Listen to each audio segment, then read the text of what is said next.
Good evening, students. Is it visible to everyone?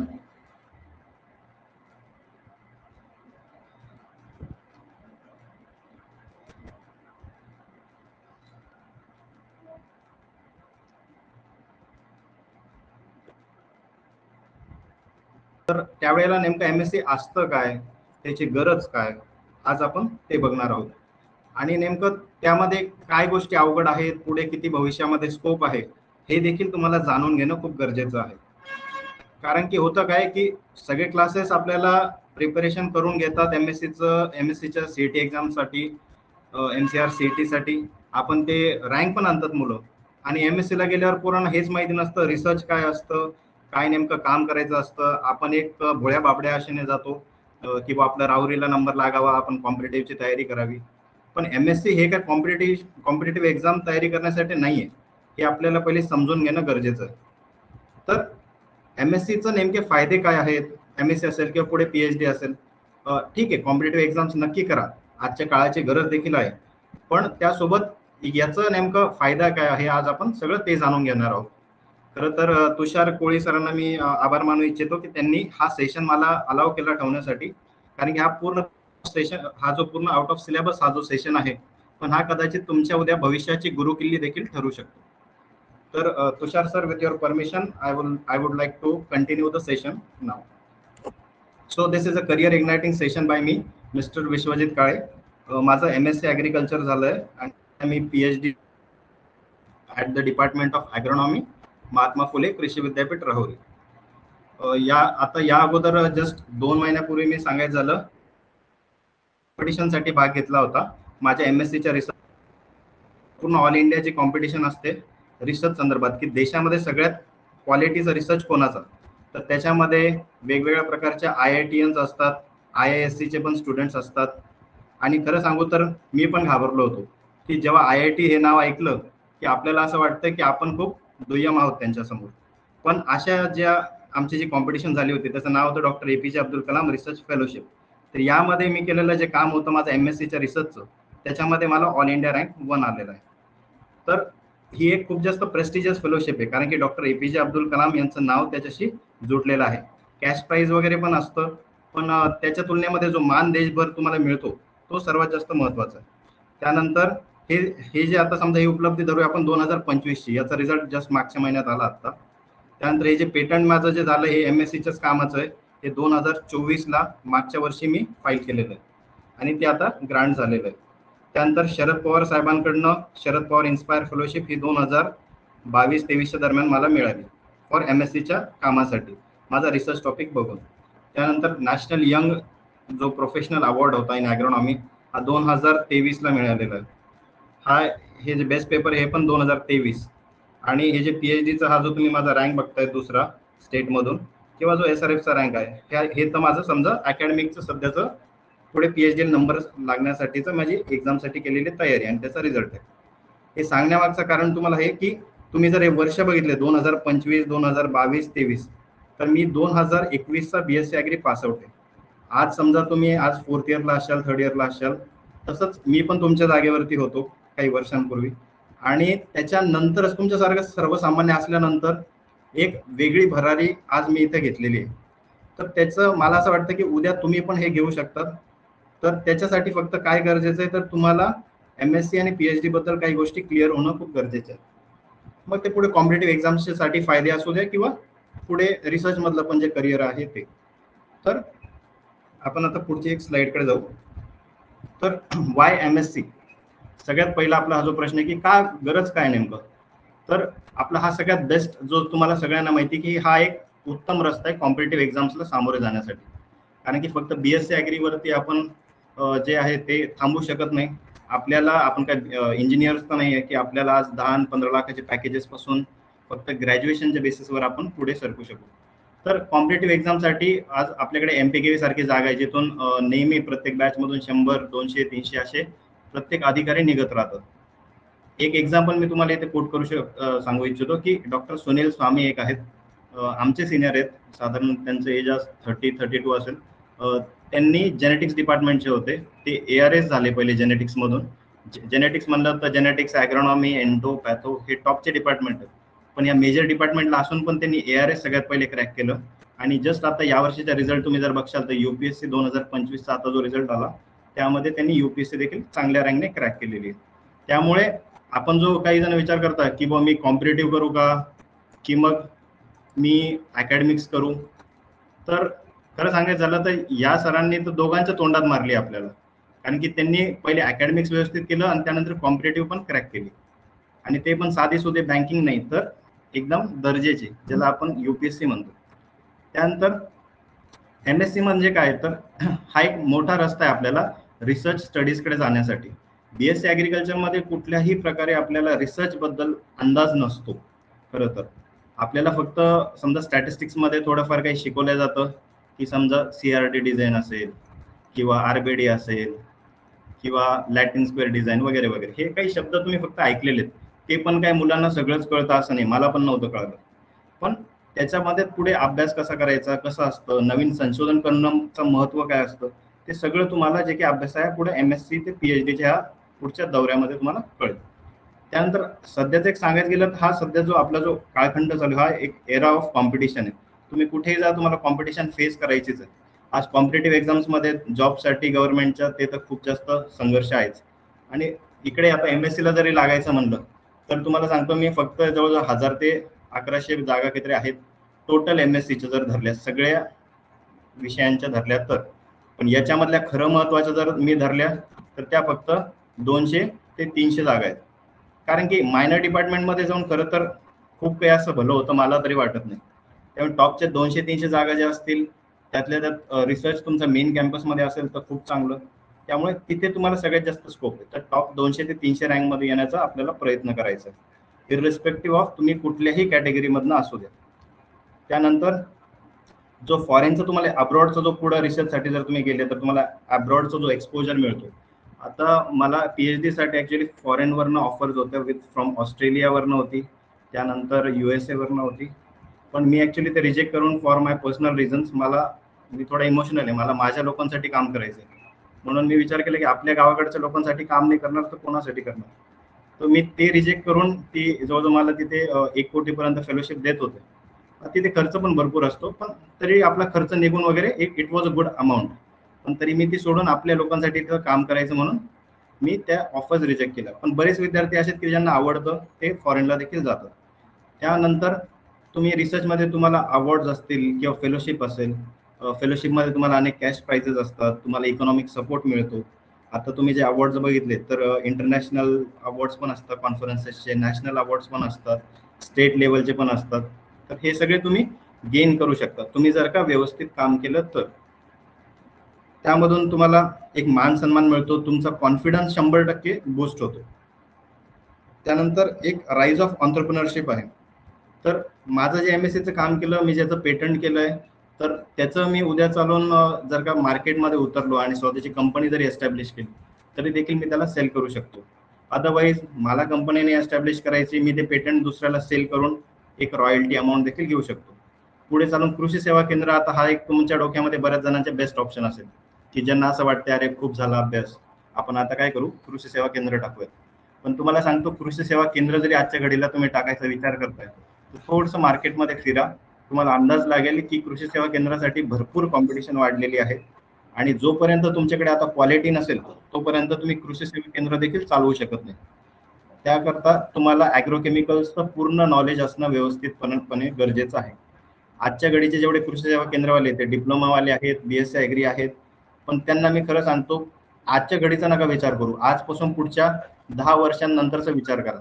आजपासून पुढच्या 10 वर्षानंतर तुम्ही सर्व्हाइव्ह करू शकाल का फक्त तेवढ्या एज्युकेशनवरती, तर ते एकदा बघून घ्या.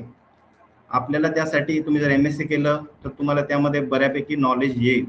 MSc PhD असल्यावर तुम्हाला त्याच्यावरती कमांड असेल. आज एक्सपोर्टसाठी बरेचसे केमिकल्स बॅन केलेले आहेत, तसे शेतकऱ्यांना दिले तर आपण पण अडचणीमध्ये येतो. त्यामुळे त्याचं एक नॉलेज असणं गरजेचं आहे. त्याकरता एक हायर स्टडीजसाठी जाणं गरजेचं आहे. त्यानंतर ॲग्री कन्सल्टंट हा एक नवीन सध्या रोल कोविड नंतर बऱ्यापैकी उदयाला आलेला आहे. त्याच्यामुळे कृषी सेवा केंद्रांपेक्षा आता असं म्हणतात की ॲग्री कन्सल्टंट बना, काही विकायचं ताण नाही, तुम्ही फक्त लोकांना सल्ला द्यायचा, पण सल्ला द्यायला पहिले आपल्याला अक्कल असणं गरजेची आहे. त्यामुळे आपण पहिले परिपूर्ण बना, स्वतःवरती काम करा, ते खूप जास्त गरजेचं आहे.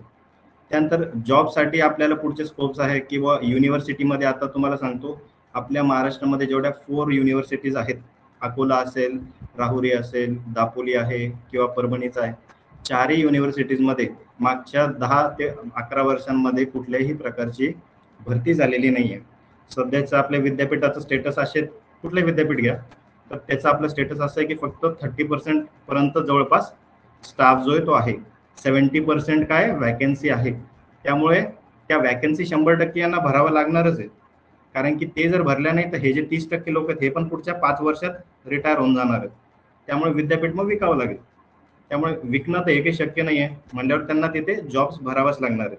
त्यामुळे अपकमिंग 2027-2028 लिहून ठेवा तुम्ही, यावेळेस विद्यापीठांमध्ये 100% भरती असणार, महाराष्ट्रात तरी 100% असणार, कारण की पुढे इलेक्शन्स आहेत.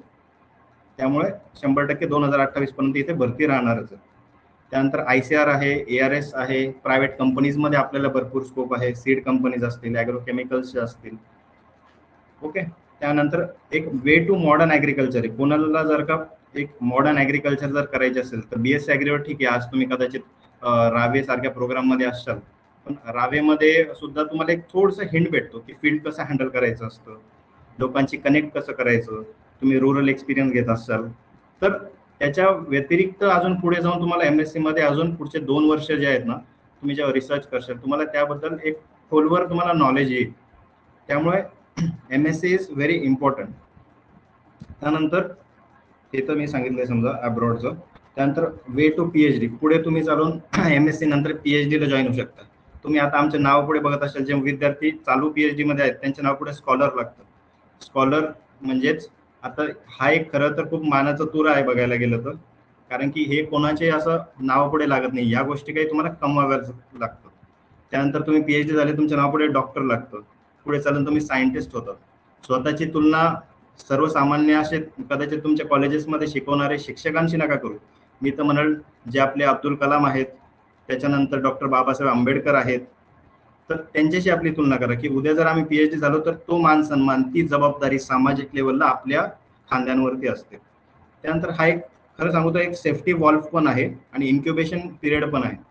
म्हणजे काय तर तुम्ही जर समजा कॉम्पिटेटिव्ह एक्झामची तयारी करतायत, 3 वर्ष झाले, 4 वर्ष झाले, नाही निघत बऱ्याच जणांची एक्झाम, टफ आहे काढणं, काहींची निघेल काहींची नाही निघणार. तर ज्यांची नाही निघणार ना त्यांच्यासाठी हा एक बेटर ऑप्शन राहील की 3-4 वर्ष गेल्यानंतर माझ्या हातामध्ये MSc आहे, माझ्या हातामध्ये PhD आहे, मी काहीतरी त्याच्यामधून दुसरीकडे या वरच्या गोष्टी करू शकतो, ऑन्टरप्रिनरशिप करू शकतो, किंवा मग अब्रॉडला जाऊ शकतो, काही रिसर्चमध्ये कंपनीमध्ये लागू शकतो. तर तो तुमच्यासाठी सेफ्टी वॉल्व राहील. आणि इन्क्युबेशन पिरियड हा याच्यासाठी कारण की तुम्हाला 2 वर्ष अजून मिळतात व्यवस्थित तयारी करण्यासाठी. त्यानंतर तो कुठल्या प्रकारे त्याच्यामुळे तुमच्यावरती सोशल प्रेशर देखील नसतं, कारण की आता तुम्ही समजा आज 3rd इयर 4th इयरला आहात, तर पुढे चालून तुमचं जसं ग्रॅज्युएशन होऊ द्या, फक्त तुम्हाला घरचे बघा कसे प्रश्न विचारत, आई वडील नाही विचारणार तर निदान नातेवाईक तर 100% विचारणार. त्यामुळे या गोष्टीची खबरदारी घ्या की आपल्याला कमीत कमी सोशल प्रेशरमध्ये राहून आपल्याला कशा प्रकारे पुढे शिक्षण घेता येईल, पुढचे जे काही आपले यश आहे ते गाठता येईल. त्यानंतर एक जी अर्निंग आहे विथ क्वालिटी ऑफ लाईफ, ही सगळी तुम्हाला विद्यापीठामध्ये जरी युनिव्हर्सिटीच्या जरी तुम्हाला जॉब्स असल्या तिथे तुम्ही जॉईन केलं तरी मला सांगा आजच्या घडीला तुम्ही जर का उद्या जर का प्रोफेसर झाला किंवा सायंटिस्ट झाला एखाद्या युनिव्हर्सिटीमध्ये, तर तिथे एकदा जॉईन केल्यानंतर तुमची सॅलरी जी आहे ती क्लास 1च्या बरोबरीत असते. क्लास 1 म्हणजे काय तर IAS IPS लोकांच्या बरोबरीत आहे. पण यांच्या बरोबरीमध्ये असून सुद्धा तुम्हाला शहरामध्ये मुंबई सारख्या जागेवर राहायची गरज नाहीये.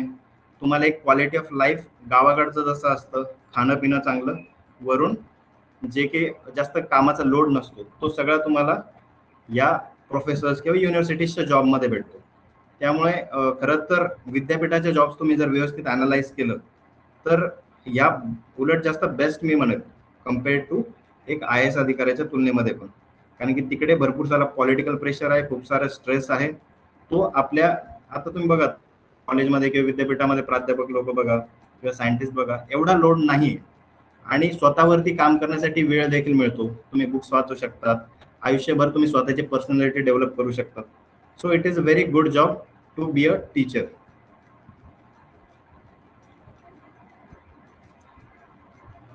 त्यानंतर आता नेमकं MSc म्हणजे आता MSc जे ऍग्रिकल्चर मध्ये असेल किंवा हॉर्टिकल्चर मध्ये असेल किंवा त्यालाच आपण आता जे पोस्ट ग्रॅज्युएशनच आपण कन्सिडर जर का आपण त्याला करत असू, तर पोस्ट ग्रॅज्युएशन मध्ये MTech झालं समजा इंजिनिअरिंग मध्ये, ऍग्री इंजिनिअरिंग मध्ये, तर या सगळ्यांमध्ये नेमकं असतं तरी काय, तर बेसिकली सगळीकडे काय आहे ना, तर कमीत कमी 2 वर्षाचा कोर्स असतो MSc म्हणजे. मिनिमम याच्यासाठी लिहिलंय कारण की तुमचा जोपर्यंत रिसर्च पुढे सबमिट होत नाही ना, तोपर्यंत बऱ्याच जणांचं काय होतं की कधी कधी 6-1 महिने पुढे लांबल्या देखील जातात, 6 महिने, कोणाचं 1 वर्ष लांबतं. त्यामुळे तरी 2 वर्षात शक्यतो आयडियली सर्वांचं कम्प्लीट होतं असं आपण कन्सिडर करू. त्यानंतर 2 वर्षाचा हा जो कोर्स आहे त्याच्यामध्ये काय होतं की कोर्सवर्क मध्ये जो पहिलं वर्ष तुम्ही MSc असाल त्याच्यामध्ये स्पेशलायझेशनचा तुमचा जो विषय असतो, समजा आता माझा ॲग्रोनॉमी होता, त्याच्यानंतर मायनर सब्जेक्ट तुम्हाला त्याच्यासोबत असतात. आता ॲग्रोनॉमीला जर सांगितलं तर सॉइल सायन्स जो आहे हा मायनर सब्जेक्ट आहे. सपोर्टिंग कोर्सेस जर का तुम्हाला सांगायचं झालं तर स्टॅटिस्टिक्स हा ॲग्रोनॉमीचा सपोर्टिंग कोर्स आहे. ओके, आणि नॉन क्रेडिटचे असेच काही इथिक्स वगैरे असे काही कोर्स असतात. तर जास्त काही जसं BSc ॲग्रीला खूप सारे विषय असतात ना, इतका लोड नाही, थोडं थोडं डेप्थ मध्ये आपल्याला तिथे शिकावं लागतं फर्स्ट इयरला. आणि त्यानंतर पहिलं 2 सेमेस्टर ते झाले पहिल्या वर्षाचे की सेमेस्टर तुम्हाला येतं, त्यामध्ये तुम्हाला एक सेमिनार द्यावा लागतो. सेमिनार म्हणजे एक टॉपिक तुम्हाला दिला जातो, सपोज सस्टेनेबल ॲग्रिकल्चर किंवा ऑर्गॅनिक फार्मिंग. त्यावरती तुम्ही काय करायचं, एक पाहिजे ती प्रेझेंट करायची. समजा तुम्ही विद्यार्थ्यांना जसं शिकवताय किंवा आता मी तुम्हाला काही गोष्टी सांगतो अशा प्रमाणे तुम्ही प्रेझेंट करायचं, त्याचे तुम्हाला मार्क्स वगैरे असतात. तर तो एक मास्टर सेमिनार तुम्हाला द्यायचा असतो थर्ड सेमला.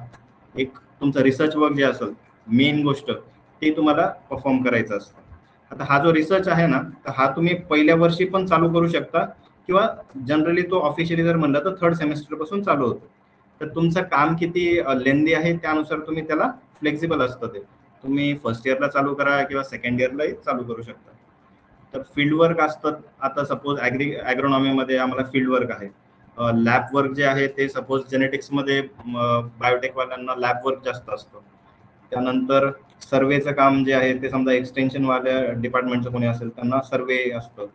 त्यानंतर फायनल, त्यानंतर काय असतं, एक्झामिनेशन असतं. तर फायनल क्वालिफाईंग एक्झामिनेशन म्हणजे काय की MSc मध्ये हे जे पहिल्या वर्षाला मी जेवढं सांगितलं हे सगळे विषय जे असतात ना, या सगळ्यांची खिचडी करून पुन्हा एकदा एक एक्झाम घेतल्या जाते. तर ती एक्झाम जी असते ना, तुम्हाला फक्त 50% मार्क्स पडून पास करायचे असते. त्याचे कुठल्याही प्रकारे मार्क्स कन्सिडर होत नसतात. ती फक्त एक तुमची मिनिमम क्वालिफाईंग एक्झाम, त्यामुळे ती आपल्याला पास करणं गरजेचे असते. सोपी असते, एवढं काही अवघड नाही. त्यानंतर फोर्थ सेमेस्टर तुमचं जेव्हा MSc ॲग्रीचं येतं त्यामध्ये थेसिसचं सिनॉप्सिस असतं. त्यामध्ये तुम्हाला रिसर्चचा व्हायवा पण असतो आणि त्या थेसिसचं पुढे चालून सबमिशन पण असतं. आता हे जे तुम्ही इथे रिसर्च वर्क चालू केलं होतं थर्ड सेमेस्टरचं, तर त्याचा सिनॉप्सिस म्हणजे काय की त्याचे रिझल्ट काय आले तर ते त्या सिनॉप्सिस मध्ये तुम्ही सांगतात. म्हणजे एक प्रकारे PPT प्रेझेंटेशन करून डिपार्टमेंटला दाखवतात. तुमचे जे काही टीचर्स असतील, प्रोफेसर्स असतील त्यांना तुम्ही ते दाखवतात. त्यामधले काही करेक्शन असतील ते तुम्हाला सांगतात आणि मग त्याच्यावरती तुमचं नंतर मग व्हायवा वगैरे होतो त्याच रिसर्च बद्दल की तुम्ही कसं काम केलं, काय केलं ते तुम्हाला सांगायचं त्याच्यामध्ये. आणि त्यानंतर तो थेसिस जो असतो, थेसिस म्हणजे एक प्रकारे बुकच असते, एक नवीन गोष्ट ज्याचं तुम्ही संशोधन केलं. मग ती छोटा रिसर्च असू शकतो, मोठा असू शकतो किंवा अगोदर झालेल्या रिसर्चच काही मॉडिफिकेशन असू शकतं. असं प्रत्येक वेळा गरजेचं नाही की तुम्ही बल्बच इन्व्हेंट करा किंवा प्रत्येक वेळा गरजेचं नाही की तुम्ही ग्रॅव्हिटेशनल फोर्स सारखा काही तर नवीनच शोधून काढा. Not necessary. पण जे काही छोटे छोटे गोष्टी असतात, जसं की जेनेटिक्समध्ये बघायला गेलं तर जेनेटिक्समध्ये काय असतं की नवीन जे काही व्हरायटी वगैरे डेव्हलपमेंटचं काम चालू असतं, तर त्याच्यामध्ये तुम्ही तेवढं 1 ते 2 सीझनचं जे काही आहे ते त्याचं ब्रीडिंग वगैरेचं काम पूर्ण करतात. आता ॲग्रोनॉमीमध्ये जर का तुम्हाला सांगायचं झालं तर ॲग्रोनॉमीमध्ये काय असतं, फर्टिलायझर्स असतात, त्याच्यानंतर ॲग्रोकेमिकल्स असतात. आता ॲग्रोकेमिकल्स म्हणलं तर काय विडीसाइड्स वगैरे सगळं चालू. विडीसाइड्स आहे, ह्युमिक ॲसिड आहे किंवा मग अजून PGR आहेत. तर या सगळ्यांचं टेस्टिंग घ्यायचं. किंवा समजा अबायोटिक स्ट्रेस सध्या चालू आहे, जसं की हीट स्ट्रेस असेल, ड्रॉट असेल, त्याच्यावरती काही केमिकल्स तयार करायचे, अँटी ट्रान्सपरंट्स तयार करायचे, ते काम ॲग्रोनॉमीमध्ये येतं. तसंच तुम्हाला पॅथॉलॉजीमध्ये काय येईल, एखाद्या पिकावरच्या डिझीज बद्दल अभ्यास करा, त्याच्यावरती त्याचं सोल्युशन शोधा किंवा सोल्युशन नाही तर ऑलरेडी एखाद्या कंपनीचं जर औषध असेल त्याला टेस्ट करा की खरंच त्याचे रिझल्ट्स आहेत का. ते पॅथॉलॉजीचं काम.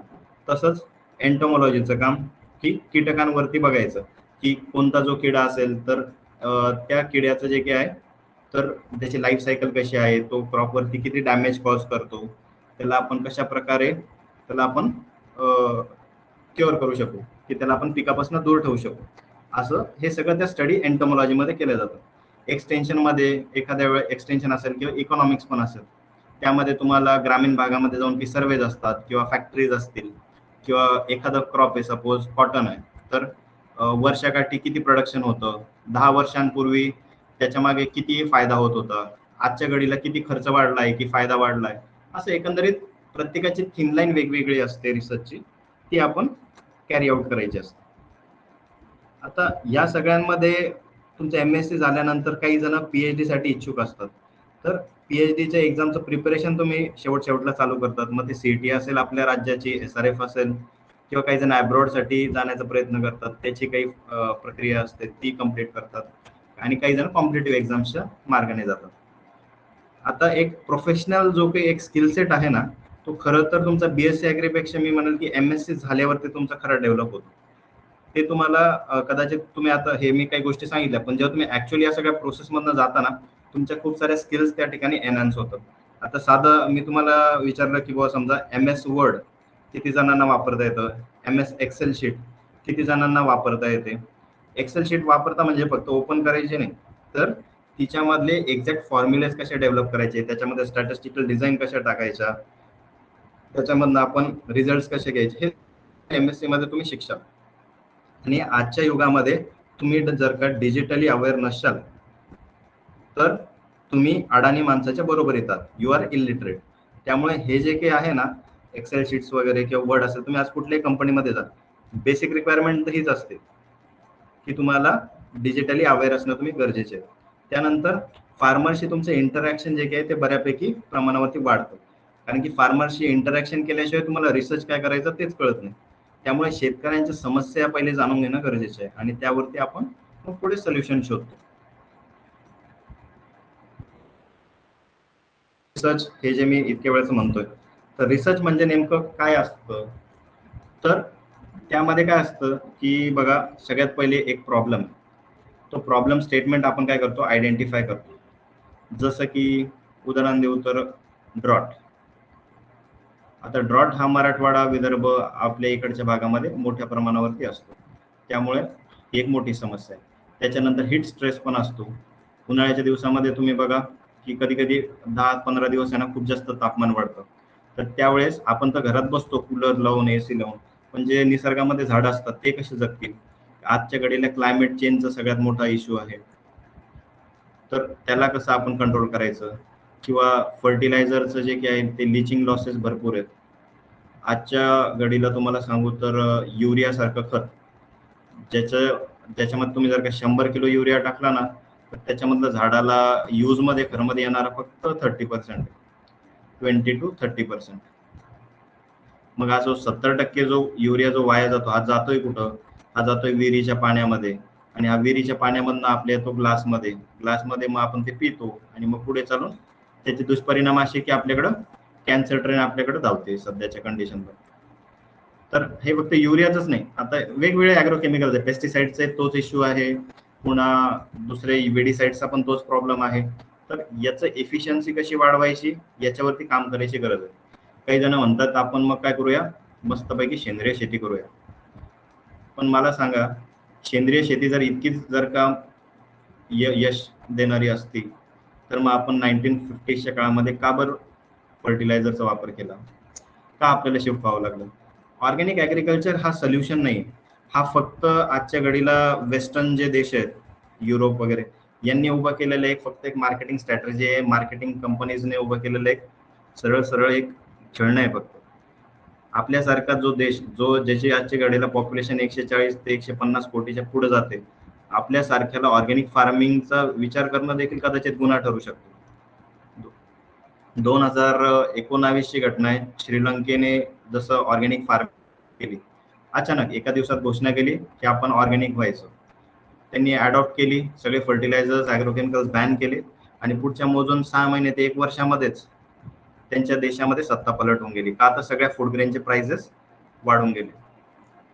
त्यामुळे ऑर्गॅनिक फार्मिंग हा काही भागामध्ये होऊ शकतो, शक्य आहे, शक्य नाही असं नाही, पण त्याला आपण लॉंग स्केलवरती मोठ्या प्रमाणावरती आपण त्याला नाही घेऊन जाऊ शकत. त्यामुळे मग काय आपण हे असं युरिया वगैरे हे जे वापरतो, फर्टिलायझरचे लिचिंग आहे, कॅन्सर ट्रेन धावते, हे असं चालत राहील का? तर नाही. आपल्याला काय आहे ना, एक आहे कन्व्हेन्शनल ऍग्रिकल्चर किंवा कन्व्हेन्शनल फार्मिंग, म्हणजे आजच्या घडीची, ज्याच्यामध्ये आपण फर्टिलायझर्स वापरतो किंवा दुसरे ॲग्रोकेमिकल्स वापरतो. आणि दुसरी एक फार्मिंग आहे, त्याला आपण म्हणूया ऑर्गॅनिक. होतं काय, आपण या दोघांमध्ये नेहमी भांडत राहतो की तू भारी का मी भारी. पण एक खरं याचा आन्सर जर बघायचं झालं आजच्या घडीला आपल्याला जर करायचं, तर ऑर्गॅनिक फार्मिंगचे काही फायदे तोटे, कन्व्हेन्शनल फार्मिंगचे पण काही फायदे तोटे.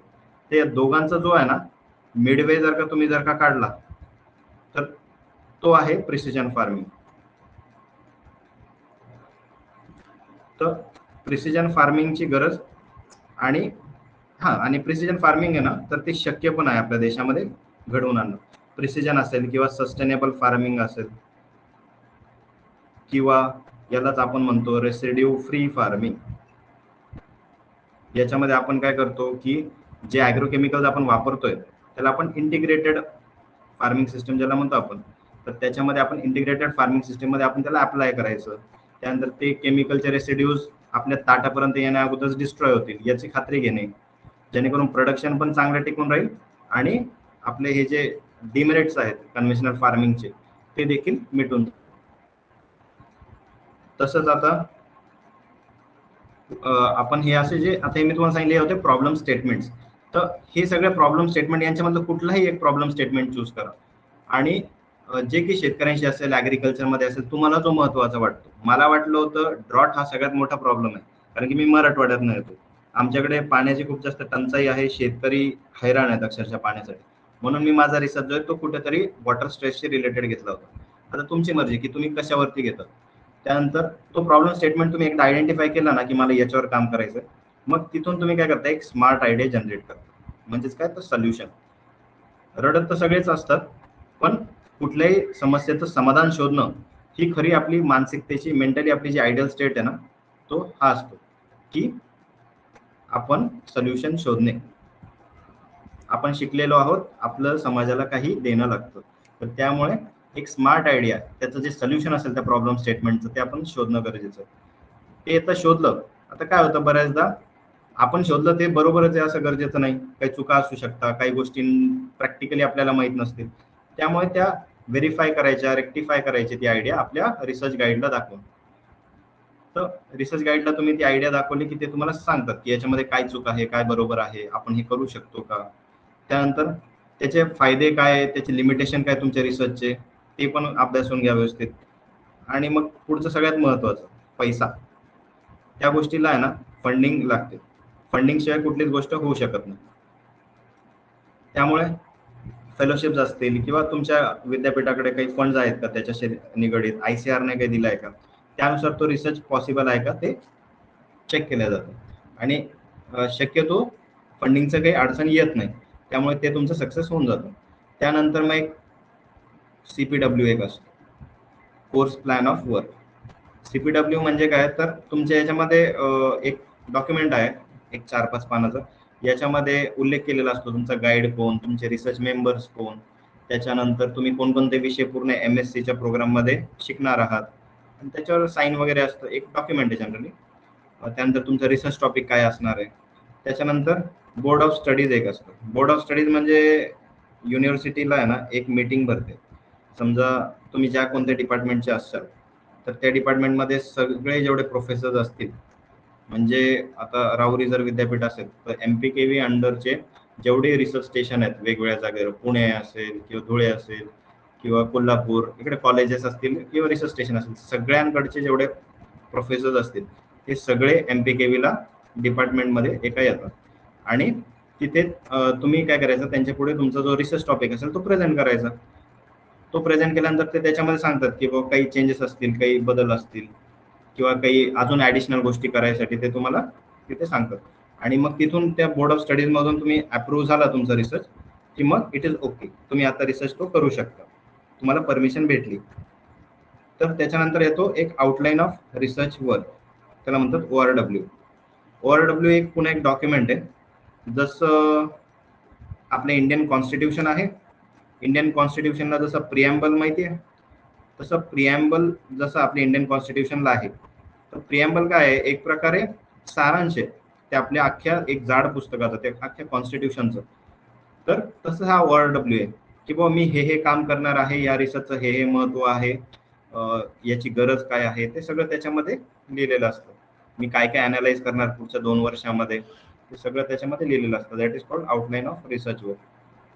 त्यानंतर एक असतं रिसर्च ट्रायल, त्याच्यानंतर आपण कंडक्ट करतो. एकदा आउटलाईन ऑफ रिसर्च वर्क ते डॉक्युमेंट ठरलं की त्याच्यानंतर आपण एक ट्रायल घेतो. आता ॲग्रोनॉमी असेल तर फील्डवर येते, हॉर्टिकल्चर असेल तर फील्डवर येते, काही जणांची लॅबलाच असते. आता ॲग्रोनॉमीला तर फील्ड पण आहे, लॅब पण आहे, त्या दोन्ही एकत्रित येतात. तर तुमच्या त्या रिसर्च प्रमाणे या सगळ्या गोष्टी ठरतात. एक्सटेन्शन वाल्यांना तर सर्वेचं बऱ्यापैकी काम असतं. त्यानंतर सिनॉप्सिस एक असतो. सिनॉप्सिस म्हणजे काय बेसिकली, तर तुम्ही जे रिसर्च ट्रायल झाल्यानंतर जो की तुमचा डेटा असेल गोळा करशाल, तो डेटा तुम्ही प्रेझेंट करायचा असतो तुमच्या डिपार्टमेंट समोर, म्हणजे प्रोफेसर समोर. मग ते तुम्हाला त्याच्यामध्ये काही चुका असतील, काही मॉडिफिकेशन असतील ते सांगतात. ते अप्रूव्ह झालं की त्याच्यानंतर तुम्ही थेसिस लिहायला चालू करतात. तो थेसिस इथे सबमिशन पर्यंत पोहोचतो आणि ते सबमिशन व्हायच्या अगोदर एक छोटीशी तुमची वायवा घेतली जाते. साधारणपणे 30 ते 40 मिनिटापर्यंत एक तुमची वायवा चालते.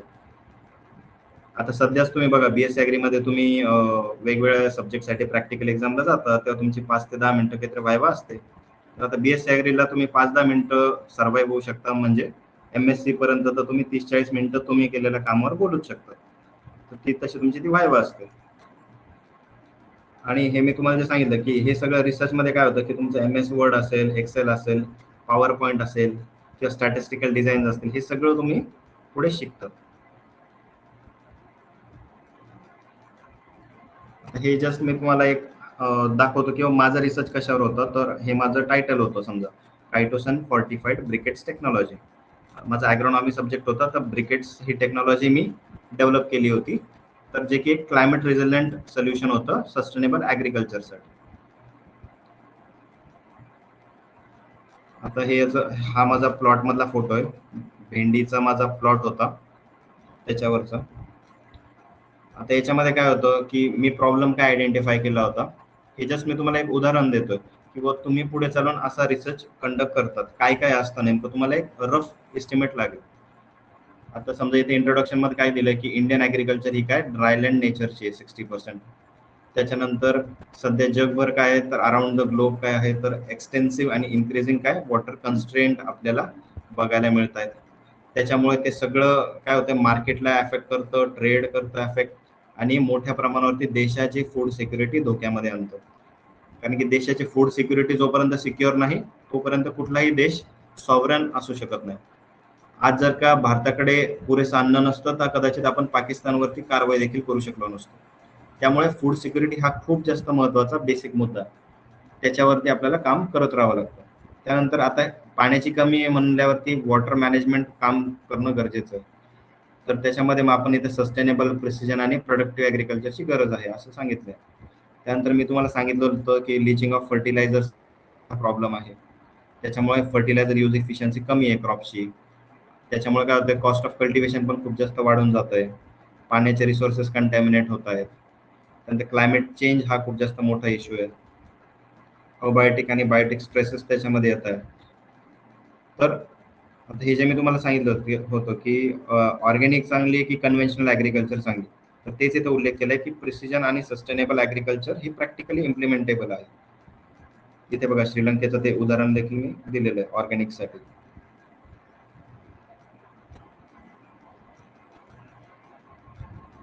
आता हे जे माझं एक्सपेरिमेंट होतं ना, तर कायटोसन फॉर्टिफाईड ब्रिकेट्स टेक्नॉलॉजी, याच्यामध्ये काय होतं, एक कायटोसन नावाचा एक कंपोनंट आहे ज्याच्यावरती सध्या मोठ्या प्रमाणावरती काम करणं चालू आहे. मी दापोली कोकण कृषी विद्यापीठामध्ये होतो MSc साठी. तर तिथे आम्ही जे शेल्स असतात, शिंपले असतात किंवा खेकड्यांवरचं जे कवच असतं, तर ते मोठ्या प्रमाणावरती तिकडे खेकडे पण खातात, मासे खातात. तर त्यांचं जे काही शेल्स आहेत, खेकड्यांचे असतील किंवा माशांचे जे काही वरचे खवले असतात, तर ते खवल्यांचा वापर आपण, ते बेसिकली मरीन वेस्ट झालं, तर त्याच्यापासून आपण ते आहे कायटिन. फंगलचं सेल वॉल ते कशापासून बनतं, ते कायटिन पासूनच बनतं. त्या कायटिनचं डिॲसिटिलेशन करून आपण इथे कायटोसन तयार करतो. आणि कायटोसन हे जे आहे हे अँटी ट्रान्सपरंट आहे.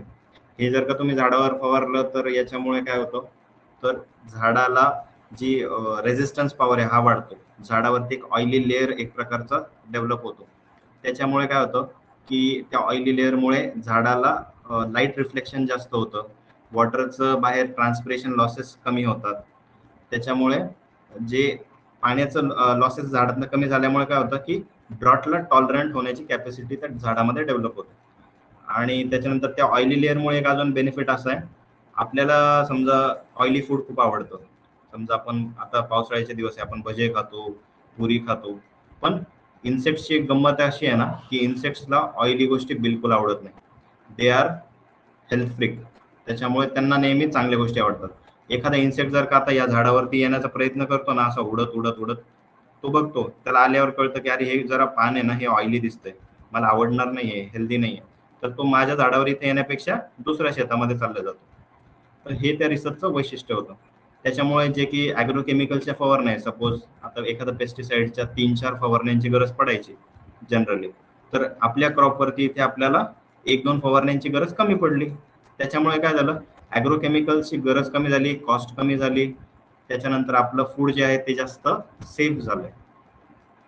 नंतर आपण इथे ड्रिप इरिगेशनचा देखील वापर केला. जवळजवळ मी हा रिसर्च 2 वर्ष कंडक्ट केला होता. डबल ट्रायल घेतले होते. MSc मध्ये एकच ट्रायलची गरज असते, पण कसं आहे ना, तुम्हाला काही एक्स्ट्रा कमवायचं असेल ना, तर तुम्हाला एक्स्ट्रा कष्ट पण घ्यावे लागतात.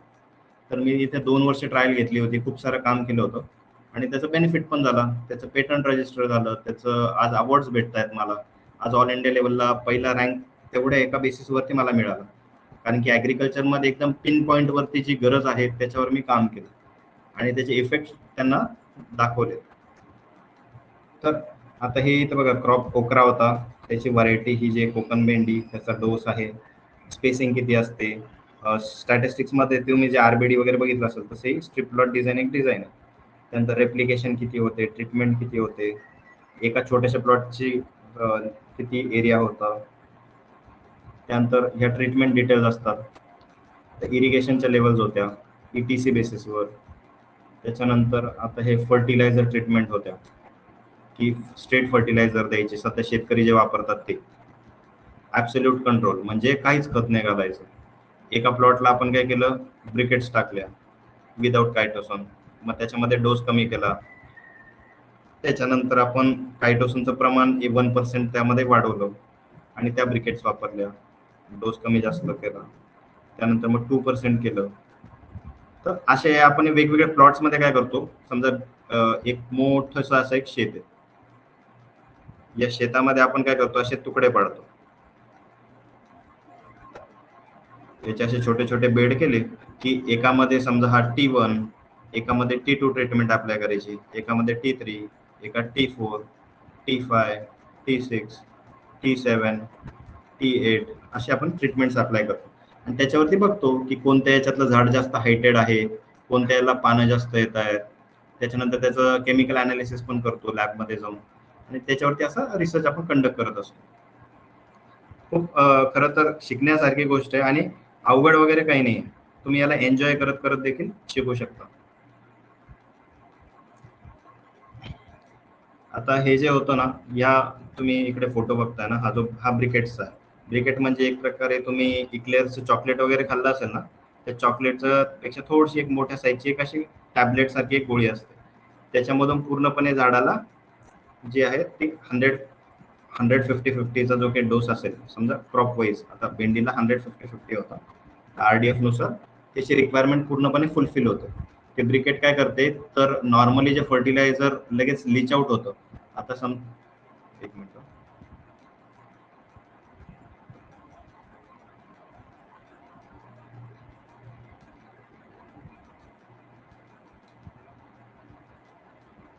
नॉर्मली जे फर्टिलायझर असतं ना, तुम्ही जेव्हा शेतामध्ये अप्लाय करतात,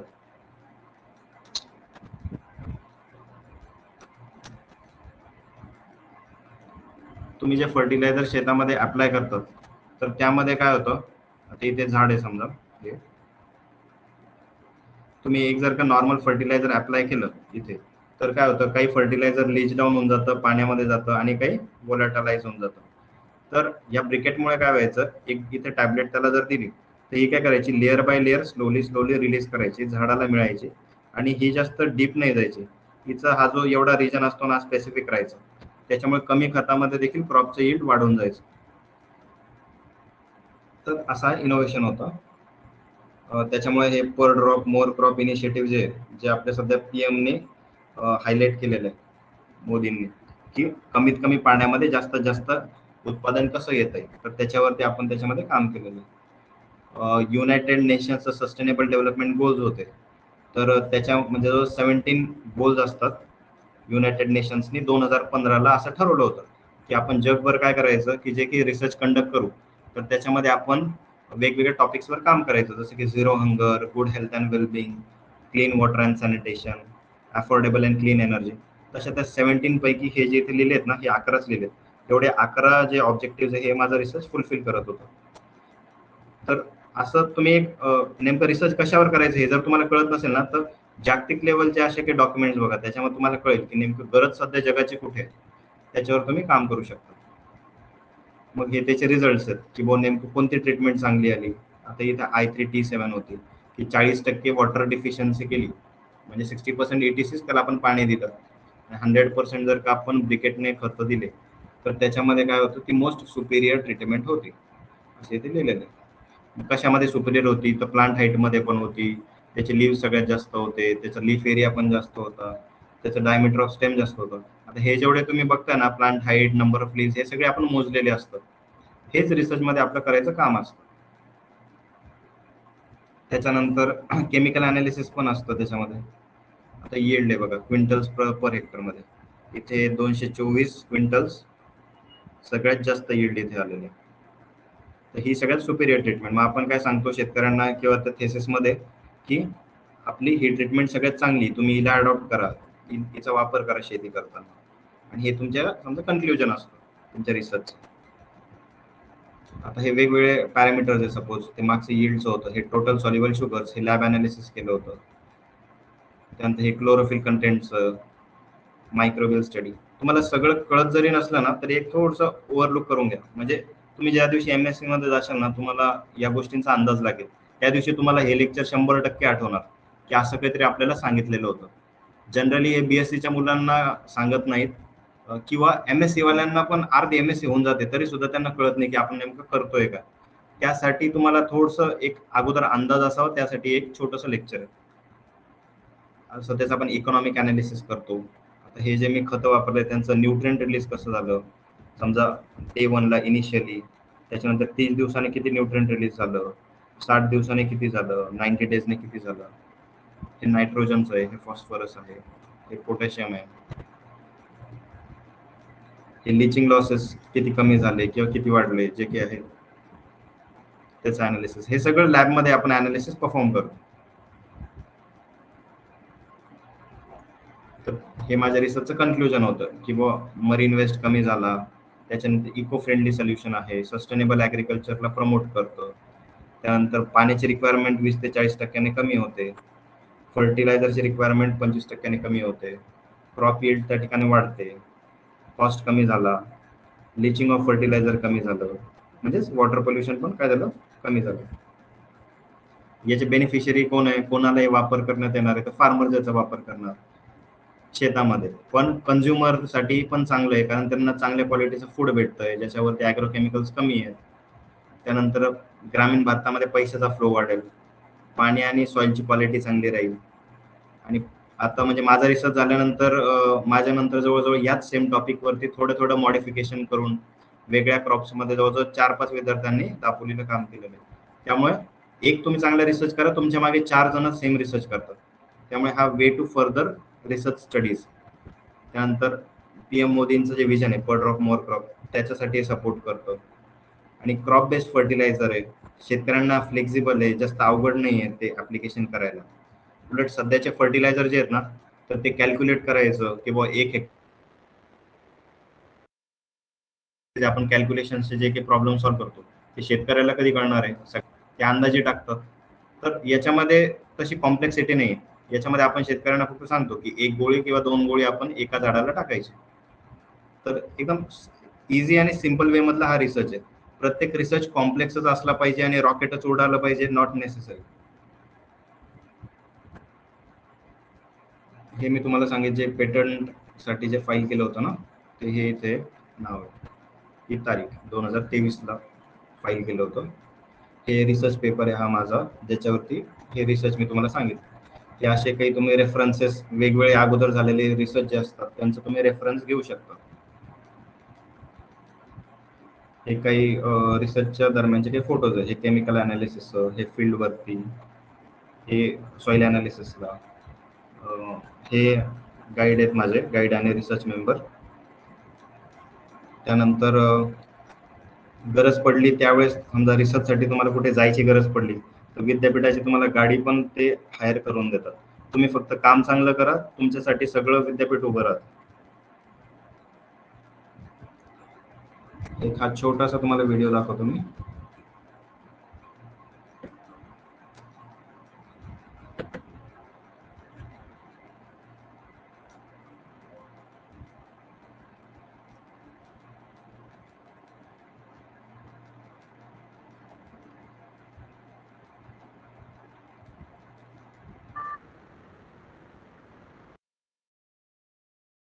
हे आपण एक प्रकारे त्या क्रॉपला अप्लाय करतो.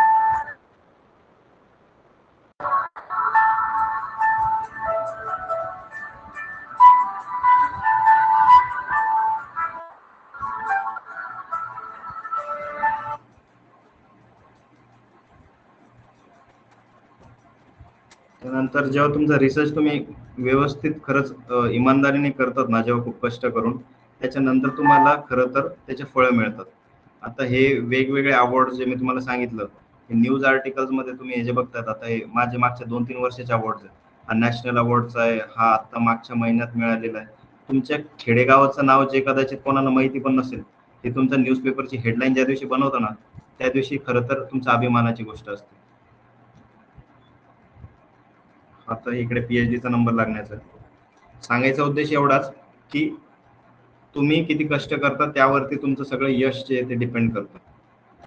हे एवढं सांगण्यामागचं कारण एवढंच, कारण की आजच्या घडीला काय होतंय की कोणी सिनियर येतं तुम्हाला सांगतं की अरे काही नाही, MSc किंवा PhD ला काही महत्व नाही, तू फक्त कॉम्पिटेटिव्ह एक्झाम्स कर. किंवा घरचं पण खरं तर घरच्यांनाही तेवढंच काही गोष्टी दिसतात. पण आजच्या घडी तुम्हाला सांगतो 2028 पर्यंत त्याचे पद भरती मी तुम्हाला सांगितलं ती 100% येणार आहे, कदाचित त्याच्या अगोदर देखील येऊन जाईल. आणि ती जरी नाही आली तरी आजच्या घडीला तुम्ही अभ्यास करा. सध्याचं तुमचे हे जे सीईटीची तुम्ही जर का तयारी केली ना, तर त्या सीईटीच्या तयारीवरतीच तुम्हाला मोठ्या प्रमाणावरती तुम्ही कुठली एक्झाम असू द्या, मग ती नाबार्ड असू द्या, ती आपली सीईटी एक्झाम असू द्या, ती बँकिंगची असू द्या, मग ती MPSC मध्ये असू द्या, ऍग्री MPSC असू द्या, सगळीकडे तुम्हाला तो अभ्यास आजच्या घडीला कामच येणार आहे. त्यामुळे झटकून आता कामाला लागण्याची गरज आहे, तुम्ही सिरियस मोड वरती येण्याची गरज आहे. मस्तपैकी आता BSc ऍग्री चालू झालं तर त्या दिवशीपासून म्हणजे फर्स्ट इयर पासून ते फर्स्ट इयर गेलं, सेकंड इयर गेलं, आता थर्ड इयर किंवा फोर्थ इयरला तुम्ही असाल, तर ऍटलिस्ट इथे तरी तुम्ही थोडंसं सिरियस होण्याची गरज आहे आता. कारण की इथून पुढचा जो प्रवास आहे ना, जे की MSc असेल किंवा कॉम्पिटेटिव्ह पण असेल, किंवा मग तुम्ही जर विचार करत असाल मी डायरेक्ट बिझनेस टाकणार, तर हे काही पण इतकं सोपं नाही. कुठल्याही गोष्टीसाठी तुम्हाला कष्ट द्यावेच लागणार आहे. त्यामुळे आजपासून पुढचे 3 ते 5 वर्ष ठरवणार की तुम्ही कुठे असणार, घरच्यांचे टोमणे ऐकणार की यशस्वी म्हणून त्यांची मान उंचावणार. त्यामुळे तुम्हाला जर का एक्स्ट्रा ऑर्डिनरी बनायचं असेल ना, तर त्यासाठी पहिले तुम्हाला एफर्ट पण तेवढा आहे ना एक्स्ट्रा टाकावा लागणार. तर त्याच संदर्भामध्ये आपण जे आता आजपासून जी बॅच इथे चालू करत आहोत ऍग्री रनर्स अकॅडमी तर्फे, तर PGCET जे 2026 आहे, तर तिथे तुमचा नंबर लागणं गरजेचं आहे. कारण की अख्ख्या राज्यामधून जर का सांगायचं झालं तर आपल्याकडे जवळजवळ 18,000 जण BSc ऍग्री ग्रॅज्युएट होतात. आपल्या फक्त महाराष्ट्रातली गोष्ट करतोय.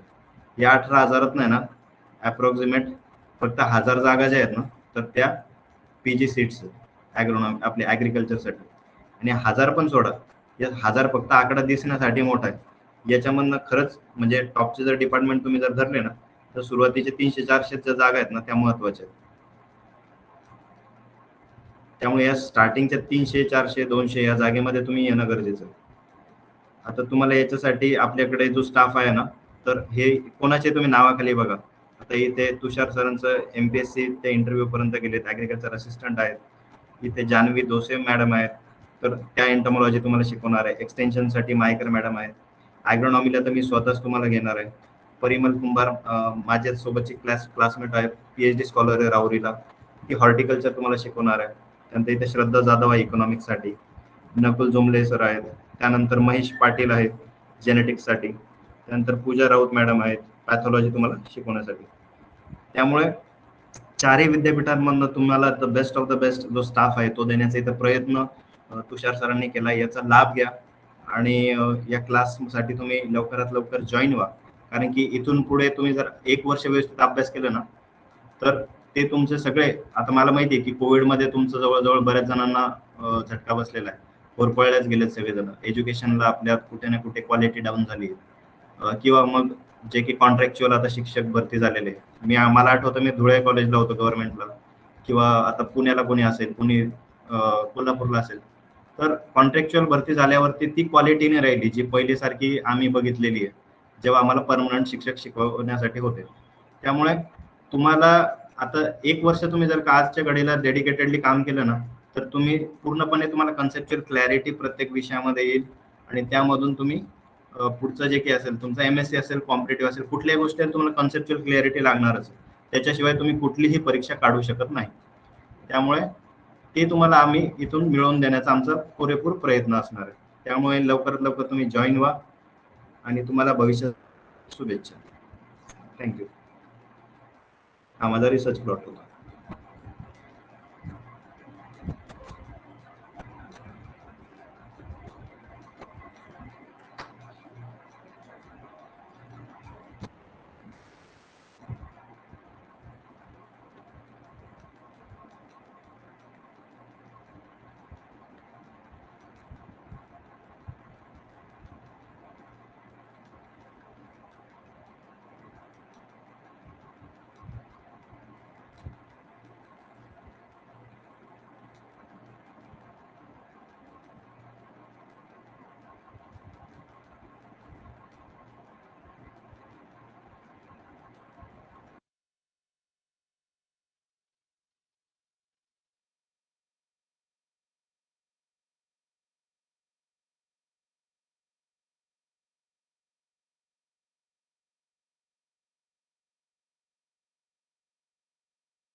So good evening students. आज आपण बघणार आहोत आपलं पहिलं ॲग्रोनॉमीचं लेक्चर, ज्याचं आपण नावच दिलंय introduction to agronomy by agri runners academy.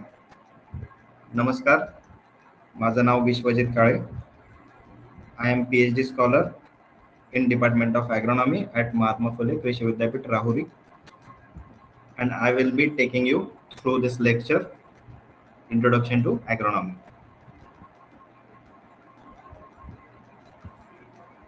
So friends, सगळ्यात पहिले आपण जे CET साठी आपली जी तयारी चालू करणार आहोत, तर याचं पहिलंच लेक्चर आहे. CET 2026 साठी PG ची जी आहे तिची आपण तयारी चालू करत आहोत. तर त्या अगोदर आपल्याला हे जाणून घेणं गरजेचं आहे की नेमकं कोणकोणते आपल्याला टॉपिक्स याच्यामध्ये कव्हर करायचे. तर ॲग्रोनॉमी मध्ये तुम्ही जर बघितलं तर आजपर्यंत तुम्ही BSc ॲग्रिकल्चर मध्ये जेवढे काही हे जे कोर्सेस आहेत हे तुम्ही अभ्यास केलेले आहेत ऑलरेडी. याचे एक्झाम देखील तुम्ही दिलेले आहेत, पण त्यावेळेस तुम्ही थ्योरेटिकल एक्झाम दिलेल्या आहेत. आता त्या थ्योरेटिकल एक्झाम सोडून तुम्हाला जे की MCQ बेस्ड एक्झामला फेस करायचं आहे, आणि त्याच्यामध्ये असेच क्वेश्चन टाकले जातात जिथे तुम्ही चुकले पाहिजे, कारण की याच्यामध्ये त्यांना स्क्रीनिंग करायचं आहे. इथे सगळ्यांना पास करण्याची गरज नाही आहे त्यांना, त्यामुळे ही एक स्क्रीनिंग टेस्ट असणार आहे, ती अवघड असते. त्यामुळे इथे तुम्हाला थरो अभ्यास करण्याची गरज आहे, कन्सेप्च्युअल क्लिअरिटी असण्याची गरज आहे. त्यामुळे आता हे एवढे ॲग्रोनॉमीचे आपण कोर्सेस बघतोय, किंवा फंडामेंटल्स ऑफ ॲग्रोनॉमी 1 असेल, हा 2 असेल, हा ॲग्रोमेट्रोलॉजीचा कोर्स जो आहे हा खूप जास्त महत्त्वाचा आहे. त्याच्यामध्ये आपण क्लायमेट चेंज, त्यानंतर मेट्रोलॉजिकल स्टेशन जे असतात त्याच्याबद्दल शिकू. त्याच्यामध्ये कोणकोणते ऑब्झर्वेटरीची साईज काय असते, त्याच्यामध्ये कोणकोणते इन्स्ट्रुमेंट्स आपण वापरतो, तर ते सगळं आपण या ॲग्रोमेट्रोलॉजीमध्ये कव्हर करणार आहोत. त्यानंतर क्रॉप प्रोडक्शन टेक्नॉलॉजी जी आहे, पहिली खरीफ क्रॉपची आणि रब्बी क्रॉपची, त्यानंतर या दोन्ही आपण त्या ठिकाणी अभ्यास करणार आहोत. त्याच्यानंतर आपल्याकडे त्याच खरीफ आणि रब्बी क्रॉपचं जे ना प्रॅक्टिकल क्रॉप प्रोडक्शन जे आहे तेही महत्त्वाचं आहे. म्हणजे समजा ड्रम कल्चर टेक्निक, तुम्हाला जर कोणी विचारलं की ड्रम कल्चर टेक्निक कोणत्या क्रॉपशी रिलेटेड आहे, आता हे प्रॅक्टिकल ॲग्रिकल्चर मधलं येतं, तर हे तुम्हाला की हे पॅडीमध्ये आपण वापरतो. किंवा ड्रम रोलिंग टेक्निक आहे. Drum culture is different and drum rolling is different. तर ड्रम रोलिंग जो आहे हा तुम्ही ऑनियन मध्ये पण वापरतात, आणि दुसरं म्हणजे तुम्ही याला ग्राउंडनट मध्ये पण वापरतात. हे तुम्हाला माहित पाहिजे. तर अशा काही गोष्टी या प्रॅक्टिसेस आपल्याला इथे कळेल. त्याच्यानंतर आपण इथे फार्मिंग सिस्टीम आणि सस्टेनेबल ॲग्रिकल्चरचा आपल्याला कोर्स होता, सोपा आहे हा कोर्स, तर तो आपण इथे बघणार आहोत. प्रिन्सिपल्स ऑफ ऑर्गॅनिक फार्मिंग आहे, सेंद्रिय शेतीचा बद्दल आपण इथे आपला तो कोर्स आपण कव्हर करणार आहोत एक्झामच्या पर्स्पेक्टिव्हने. त्याच्यानंतर हा रेनफीड ॲग्रिकल्चर अँड वॉटरशेड मॅनेजमेंट हा एक कोर्स आहे. याच्यामध्ये आपण ड्रायलँड ॲग्रिकल्चर असेल, अँटी ट्रान्सपरंट्स असतील, त्याच्याबद्दल जाणून घेणार आहोत.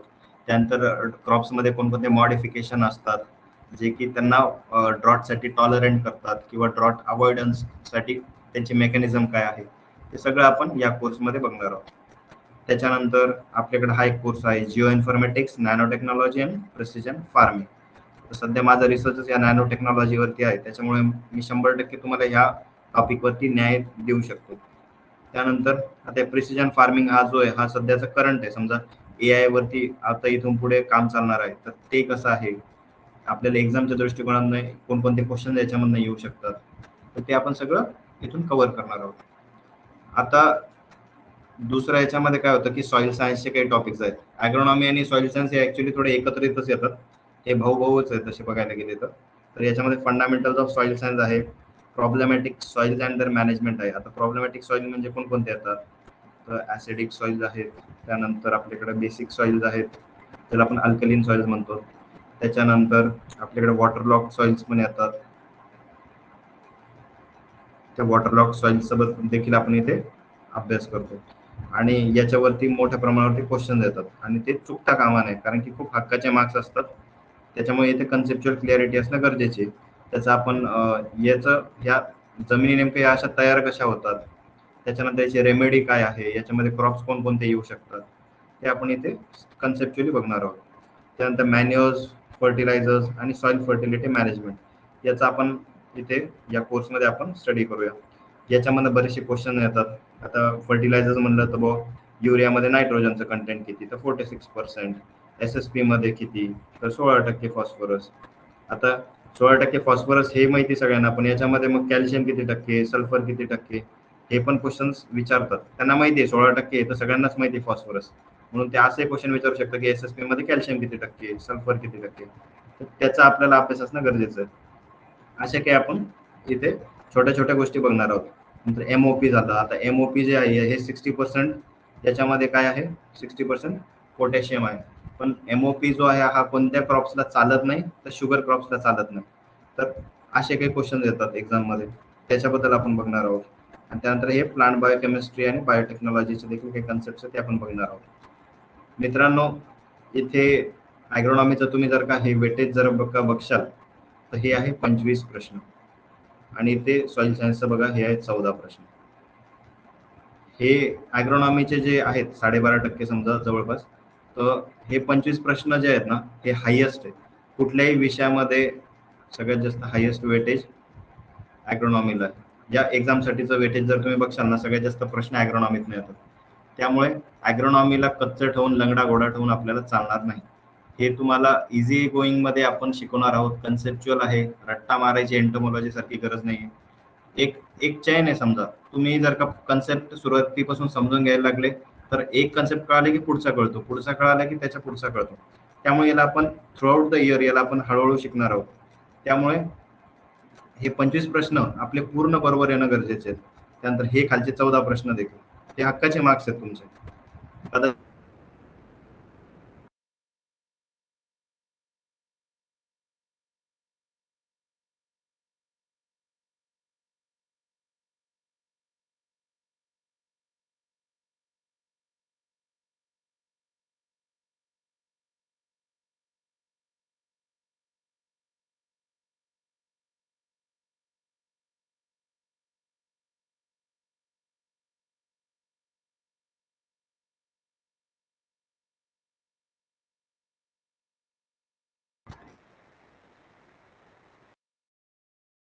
ओके, तर लॅटिन वर्ड कोणता, तर ॲजर आहे. Agriculture is derived from Latin word ager. आपण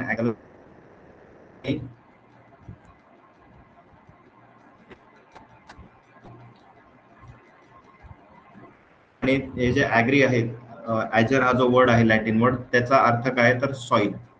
सॉइल. आणि दुसरा कल्चुरा ज्याला म्हणतो आपण, तर त्याचा मिनिंग आहे कल्टिवेशन. तर लॅटिन वर्ड आहे. तर आता हा एक्झामला पहिला MCQ इथून पडतो. इथे मी तुम्हाला जी एक स्लाइड दाखवणार आहे ना, प्रत्येक स्लाइड मधनं किमान 2 ते 3 प्रश्न तर एकदम असे हक्कासारखे. त्यामुळे एकदम लक्ष देऊन बघा. जास्त स्लाइड नाही ठेवल्यात मी याच्या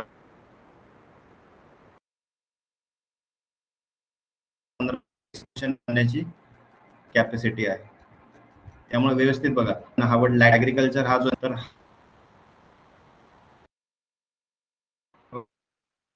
भाषेमधनं डिराईव्ह केलेला वर्ड आहे, तर त्याचा आन्सर आहे लॅटिन. तर आता जर का ॲग्रोनॉमी, तर ॲग्रोनॉमी ही काय तर ब्रांच आहे of agricultural science which deals with principles and practices of water and management. तेच इथे ॲग्रिकल्चर डेफिनेशन बघा. याच्यामध्ये all aspects of crop production, farming, fisheries. तर ज्यावेळेस एक्झामला तुम्हाला एखादं जर का डेफिनेशन विचारली तर कन्फ्यूज व्हायचं नाही, कारण कुठल्याही प्रकारे नाही.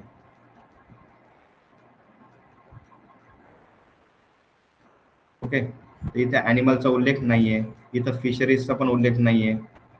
त्यामुळे ऍग्रिकल्चर साठी काय इथे सगळं बघायचे. पुढचे एक पण आहे, फिशरीज पण आहे. हे जर असलं सगळं तर ते आहे ऍग्रिकल्चरचे डेफिनेशन. ॲग्रोनॉमी मध्ये काय आहे, तर याच्यामध्ये फक्त principles, practices of soil, water and crop management आहे. ठीक आहे. तर नंतर ॲग्रोनॉमी मध्ये इथे अजून काय डिफाईन केले नाही की it is a branch of agricultural which provide favorable environment to the crop for higher activity. आता ॲग्रोनॉमी हा जो वर्ड आहे ना, तर हा डिराईव्ह झालाय ग्रीक वर्ड पासून. 2 ग्रीक वर्ड आहे. एक आहे ॲग्रॉस, त्याला म्हणतात फील्ड, आणि नोमॉस म्हणजे to manage. Field to manage, जे फील्डचं मॅनेजमेंट असतं त्याला म्हणतात.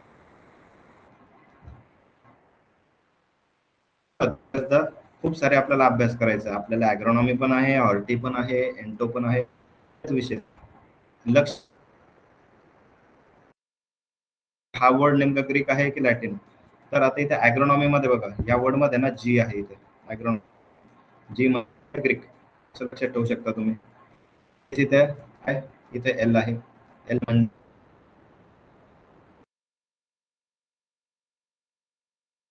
आहे म्हणून लॅटिन, असं तुम्ही लक्षात ठेवू शकता. एल आहे का तर नाही, त्याच्यामुळे तो लॅटिन नाही, तो ग्रीक धरायचा. त्यानंतर फादर ऑफ ॲग्रोनॉमी कोण आहे आपल्याकडे? तर of agronomy. He has a large contribution in the field of agronomy.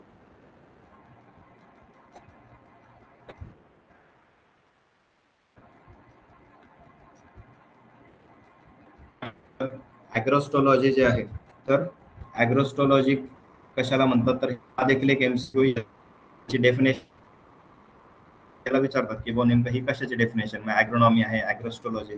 त्यामुळे वर्ड्स वरती खूप लक्ष द्या. It is a branch which deal with the study of, कशाची स्टडी? तर ग्रासेसची, their classification, management and utilization. आता ग्रासेस, ग्रासेस म्हणले तर का, म्हणजे आता हा पण एक ग्रासच आहे, ग्रास क्रॉप. मेज हा पण त्याच्यातच येतो, राईस पण हा त्याच्यातच येतो. हे जे सगळं ग्रासेस येतात त्याचा स्टडी. त्याच्या नंतर आपण काय मध्ये की समजा हरियाली आहे, ज्याला आपण म्हणतो क्लासिफिकेशन असेल, मॅनेजमेंट असेल, ते ॲग्रोलॉजी मध्ये इन्क्लूड होतं. आणि डेफिनेशन बघितलं तर it is a aggregate of all the affecting the life and development of an organism. तुमच्या एक समजा आता हा माणूस आहे, याच्या भोवती जे की एन्व्हायरमेंट, पाऊस असेल किंवा त्याच्या आजूबाजूचं व्हेजिटेशन असेल, त्याच्या आजूबाजूला इंटरॅक्शन असेल, या सगळ्याला काय म्हणतात? Environment. Okay, so environment is aggregate of all the external condition. आता हे एक्सटर्नलच कंडिशन आहे ना, की अबायोटिक काही असू शकतं आणि काही बायोटिक असू शकतं. या सगळ्यांचं एकत्रित जो इन्फ्लुएन्स त्या डेव्हलपमेंट वरती पडतो त्या ऑर्गॅनिझमच्या, त्याला म्हणतात environment. Then we have the crop production. Crop production is basically environmental input like solar energy असेल, ठीक आहे, त्याच्यानंतर कार्बन डायऑक्साईड असेल, CO2, त्यानंतर वॉटर असेल, soil nutrients into economic products in the form of human और एनिमल फूड और industrial raw materials. हा, कशाचं? अरे मी चालू केलं होतं.